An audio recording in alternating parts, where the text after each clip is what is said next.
Great morning, student. Hope you are fine at your home.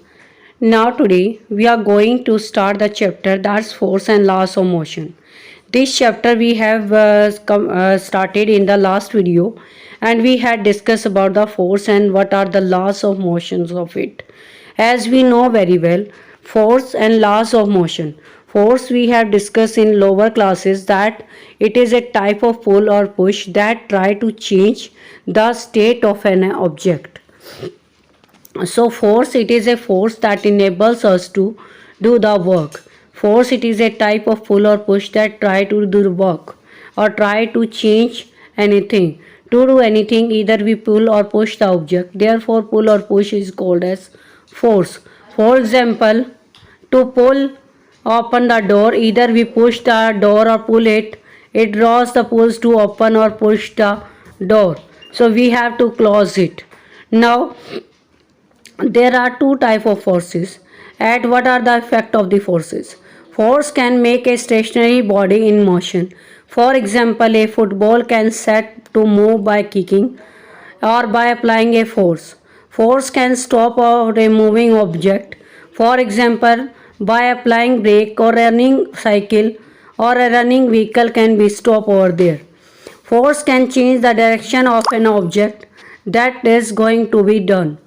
Now, force can change the direction of a moving object.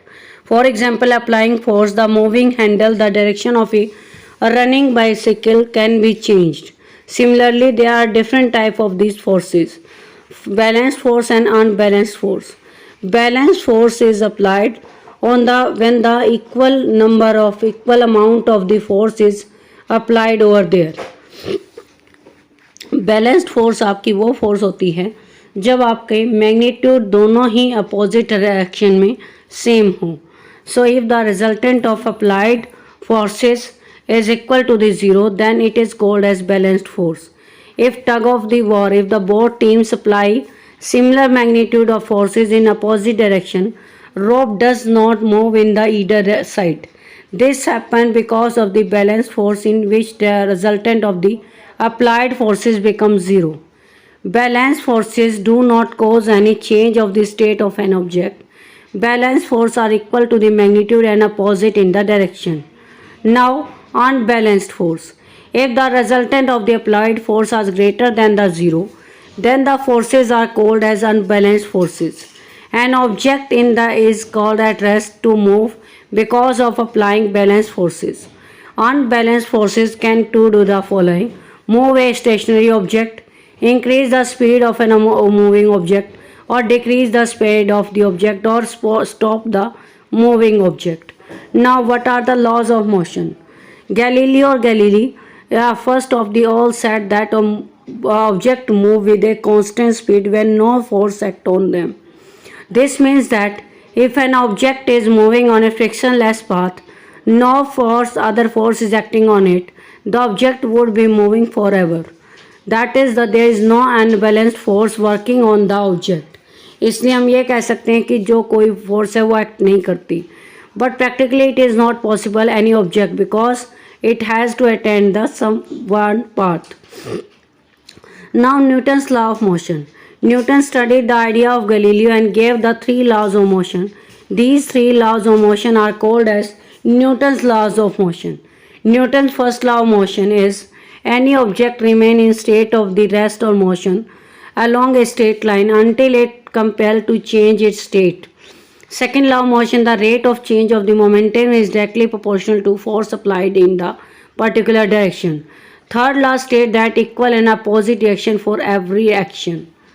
Now, when we talk about the Newton's first law, that tells any object remain in state of rest or uniform motion along a straight line until it compelled to change the state by applying external force.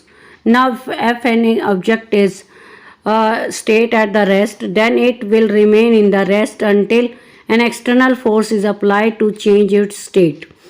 So, an object will remain in a motion until any external force is applied over it. It doesn't change its state.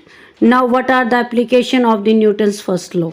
A person standing in bus fall backward when bus is start moving suddenly. This happens because the person and bus both are in the rest while bus is not moving. But as the bus starts moving, the bus legs of the person start moving along with bus. So but rest portion of the body is tendency to remain on the rest. So this is called inertia of the rest. Now a person is standing in moving bus, it falls forward because the applies brakes over there because the person is in moving state but bus come on the rest. Because of that reason, the person suddenly for directions in the forward way. Before hanging the wet clothes over the laundry lines, actually we have to jerk it because the drop particles are on rest and we suddenly laundry lines jerk out. So the fluid particle will drop down. This is an example of the inertia of rest. Now when we piles of a coin, ठीक है, carrom board में जब आपका coin होता है वो suddenly नीचे गिर जाता है. What is the reason? Because coin is on a rest position and piles come in the contact of it with the motion. So that's the reason. Seat belts are used to cover the car and other vehicles because they prevent us falling from the downward conditions, because our body will be on rest when it is in contact with the buses or car. So we must be place it in the reason. Now mass of inertia. What is the difference? Mass is the actual quantity that is present in any body, that is present all over the body.